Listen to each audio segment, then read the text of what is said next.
조직 내에서의 변화 관리는 리더가 감당해야 할 중요한 역할 중의 하나입니다. 이번 영상에서는 지난 영상에 이어서 변화 관리에 대한 내용을 계속 진행하겠습니다. 변화 관리에서 리더가 가장 주의해야 할 역할은 조직 구성원의 저항을 잘 극복하는 것입니다. 이번 영상의 가장 큰 주제는 바로 이 조직 구성원의 저항입니다. 변화 관리에 대한 지난 강의 영상을 시청하지 않으신 분은 먼저 시청하고 오시는 것도 좋겠습니다. 경영학 플러스 알파 채널을 구독하시면 경영학 관련 다양한 강의 영상을 받아보실 수 있습니다.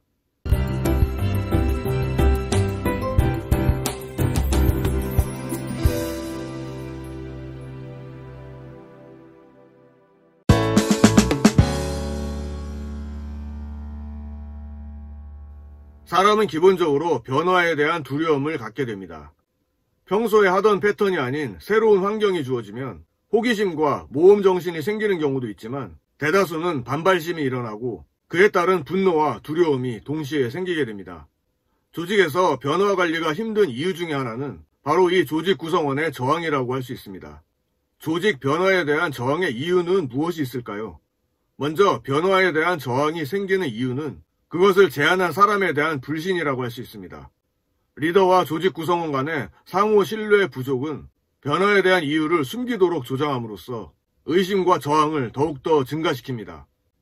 두 번째로 변화에 대한 조직 구성원들의 저항감은 대부분 고용 안정에 대한 위협감에서 옵니다.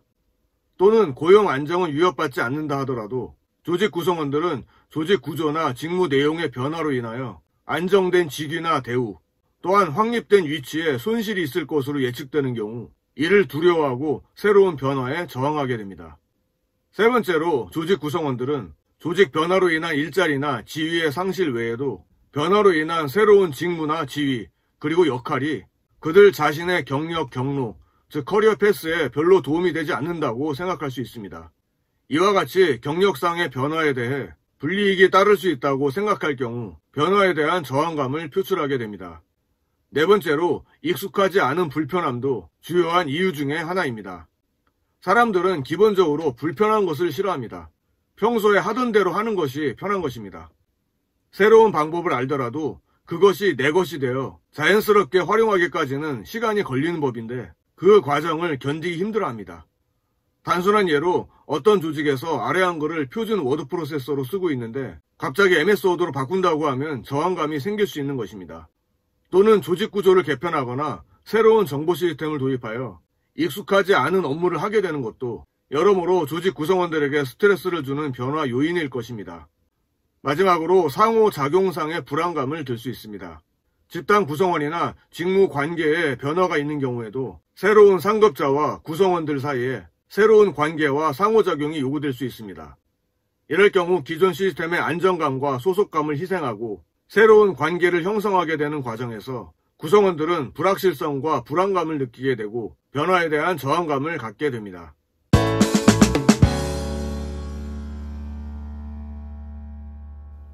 이러한 변화에 대한 저항감은 조직 구성원들의 행동이나 태도에 있어서 여러 가지 형태로 나타납니다. 예를 들어 조직의 변화 추진에 비협조적이어서 일정의 지연을 초래하고 변화 목표의 달성을 저해합니다.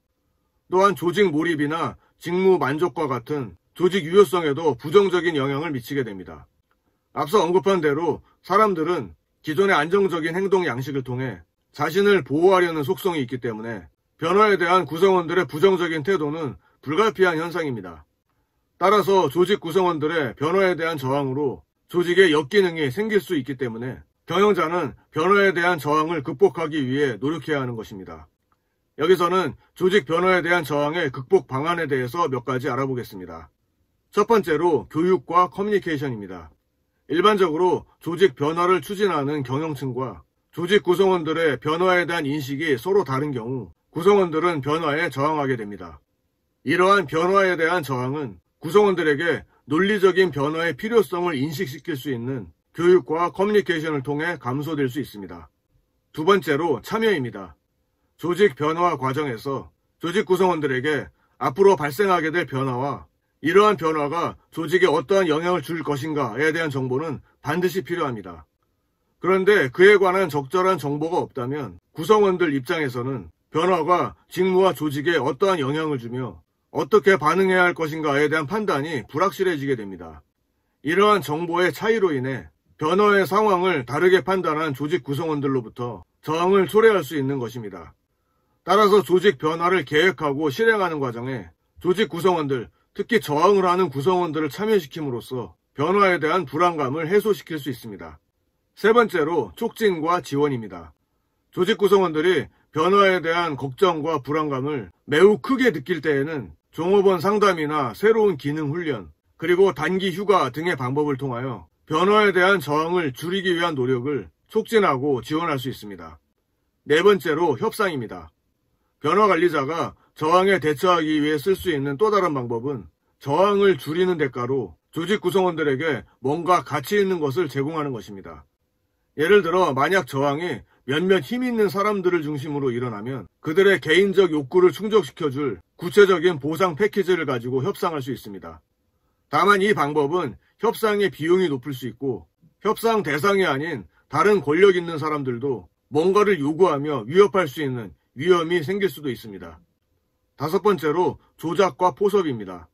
여기서 조작이란 매니플레이션을 말하는데 종업원들에게 변화를 수용하도록 거짓으로 소문을 내거나 사실을 왜곡시킴으로써 은밀하게 영향력을 행사하는 방법으로 변화에 대한 저항을 감소시키는 방법입니다. 또한 포섭도 유사한 방법인데 저항 그룹의 리더를 매수하여 조직 변화 결정에 중요한 역할을 맡기는 방법이 되겠습니다. 다만 신중하게 사용해야 하는 방법임은 여러분들 모두 공감하시리라 생각됩니다. 여섯 번째는 가장 마지막 수단인 강압적 방법입니다. 변화에 대한 저항을 억제하기 위한 최후의 수단으로서 강압에 의한 방법이 되겠습니다. 구체적으로는 공장을 폐쇄한다든가 부서를 강제로 이동시킨다든가 또는 승진상의 불이익, 인사 고과상의 불이익을 줌으로써 변화를 수용하도록 하는 방법입니다. 이상 변화에 대한 저항을 감소시키기 위한 몇 가지 방법을 알아보았습니다. 이러한 방법들은 상황에 따라서 장단점이 다르게 나타날 수 있습니다. 따라서 경영자는 변화에 대한 저항을 감소시키고자 할 때 상황에 적합한 방법을 선택해서 활용해야 하며 경우에 따라서는 여러 가지 방법을 복합적으로 사용하는 것도 효과적일 수 있습니다.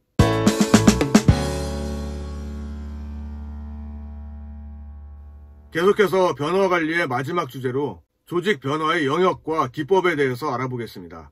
경영자들이 조직 변화를 시도할 수 있는 영역은 구조 측면, 기술 측면, 사람 측면으로 구분할 수 있겠습니다.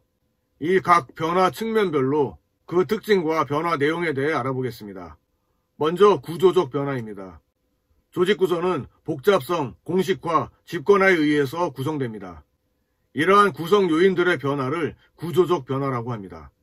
예를 들어 관리 한계의 폭을 확대시킴으로써 조직 구조를 보다 수평적인 조직으로 바꿀 수 있습니다. 또는 많은 규칙과 절차를 마련하게 되면 표준화와 공식화의 수준을 높일 수 있습니다. 그리고 의사결정 과정이 보다 신속하게 이루어질 수 있도록 권한의 분권화를 확대할 수도 있습니다. 이러한 방식으로 변화를 꾀하는 것을 구조적 변화라고 하는 것입니다. 두 번째로 기술적 변화입니다. 새로운 지식과 과학의 발달은 기술 혁신을 가속화시키고 있고 조직들은 새로운 기술을 도입함으로써 조직 변화를 이루고 있습니다. 경영학의 발전 과정에서 보면 20세기 초 과학적 관리법 시대의 공장 관리자들은 생산성 향상을 이룩하고자 시간 연구나 동작 연구의 방식으로 기술적 변화를 실천해 왔습니다. 과거와 비교했을 때 오늘날의 기술적 변화는 좀 더 복잡합니다. 즉 새로운 설비의 도입, 작업 방법이나 공정의 변경, 자동화나 전선화 등의 영역을 포함하는 것입니다. 특히 자동화는 사람의 작업을 기계로 대체할 수 있는 기술적 변화로서 산업혁명 이래 꾸준히 추진되고 있는 기술적 변화 방법입니다. 80년대부터 생산 부문의 자동화나 사무자동화가 시작된 이후 최근에는 로봇과 인공지능 기술이 인간의 작업을 대체할 수 있는 새로운 기술적 변화로 주목받고 있습니다. 또한 많은 기업들이 ERP나 CRM, SCM, KMS 등 전사적인 경영정보 시스템의 도입으로 생산성과 고객 만족도를 높이고 있습니다. 세 번째로 사람 중심적 변화입니다. 조직 내 사람에 대한 변화는 구성원의 태도, 기대, 성격, 지각, 행동 면에서의 변화에 초점을 두고 이루어집니다. 이 변화의 노력들은 주로 조직 개발 기법을 통해 이루어지는데 일반적으로 조직 개발이란 환경 변화에 대한 조직체의 적응 능력을 기르기 위해 조직체의 변화와 조직 구성원의 행동 개선을 가져오는 것을 의미합니다. 조직 개발 기법은 개인 수준, 집단 수준, 조직 수준의 수준별로 다양한 조직 개발 기법을 사용할 수 있습니다.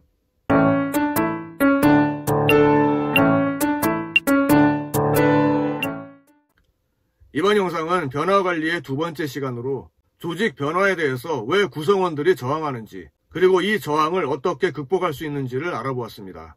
그리고 조직 변화의 영역과 기법에 대해서 간략히 정리해보았습니다. 내용이 도움되셨다면 좋아요 눌러주시고 앞으로도 계속 경영학 관련 강의 영상을 받아보실 분은 경영학 플러스 알파 채널 구독을 부탁드립니다. 감사합니다.